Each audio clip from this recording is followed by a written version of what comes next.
Hi అండి. నమస్తే. Welcome to my channel Andhra Odisha రుచులు. ఈరోజు మన ఛానల్లో పీతల మసాలా కర్రీ చూపిస్తున్నానండి. చాలా చాలా టేస్టీగా ఉంటుందండి.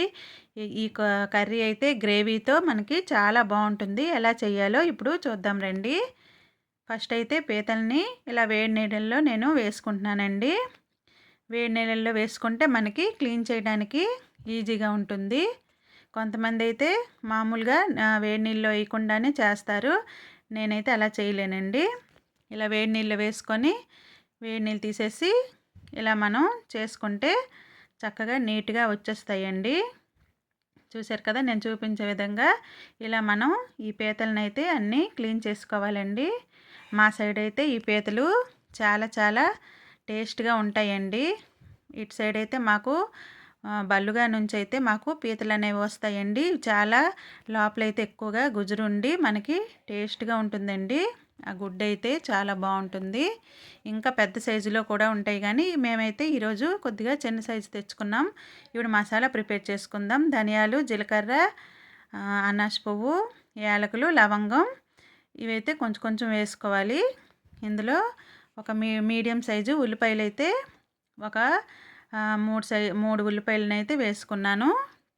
ఇంకా అల్లం వెల్లుల్లి కొద్దిగా వేసుకొని మెత్తని పేస్ట్లా చేసుకోవాలండి. ఇందులోనే మనం ఒక టమాటాని వేసుకొని గ్రైండ్ చేసుకొని ఈ మసాలా పేస్ట్ని పక్కన ఉంచుకోవాలి. ఇప్పుడు మనం కళాయి పెట్టుకొని కొద్దిగా ఆయిల్ వేసుకోవాలండి.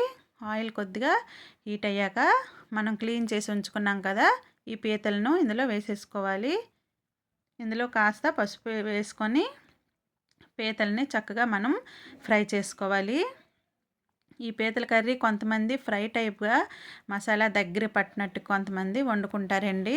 కాకపోతే ఈ పీతలకి గ్రేవీ అనేది చాలా టేస్ట్గా ఉంటుందండి. మా ఇంట్లో అయితే మేము గ్రేవీగా ఉంచుకుంటామండి. మెయిన్ పీతల కర్రీకి గ్రేవీయే టేస్ట్ అండి. ఇప్పుడు ఇవి కొద్దిగా వేగాక ఇందులో మనం ప్రిపేర్ చేసి ఉంచుకున్నాం కదా మసాలా వేసుకోవాలి. ఇందులో కొద్దిగా కారం గుండా ఇంకా టేస్ట్కి తగ్గట్టుగా సాల్ట్ వేసుకోవాలండి. ఇప్పుడు చక్కగా మనం ఇది ఫ్రై చేసుకోవాలి. ఈ మసాలా పేస్ట్ బాగా మనకి పచ్చివాసన పోయేంత వరకు చక్కగా ఆయిల్ తేలేంత వరకు ఫ్రై చేసుకోవాలండి. అప్పుడే మనకి కర్రీ అనేది చాలా టేస్ట్గా వస్తుంది. చూసారు కదా, మధ్య మధ్యన కలుపుతూ మనం ఈ ఏపుడిని బాగా వేయించుకోవాలండి. ఈ మసాలా మొత్తం మనకి పీతలకి చక్కగా పడుతుంది. ఇప్పుడు చూసారా, అంత దగ్గర పడింది.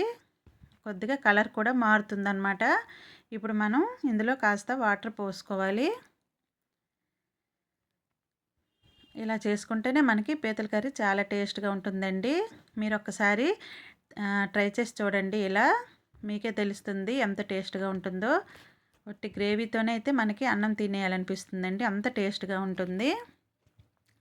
ఇలా కాసేపు ఉడకనించాలండి. ఇది మనం కొద్దిగా ఉడికితే మనకి ఈ గ్రేవీ అనేది ఇంకాస్త చిక్కగా అయిపోతుంది. చాలా బాగుంటుందండి. మీకు గనక ఈ వీడియో నచ్చినట్లయితే ప్లీజ్ అండి లైక్ చేయండి, షేర్ చేయండి, మీ ఫ్యామిలీ మెంబర్స్కి షేర్ చేయండి, ఇంకా సబ్స్క్రైబ్ చేసుకోండి. టేస్టీ టేస్టీ పీతల మసాలా కర్రీ రెడీ.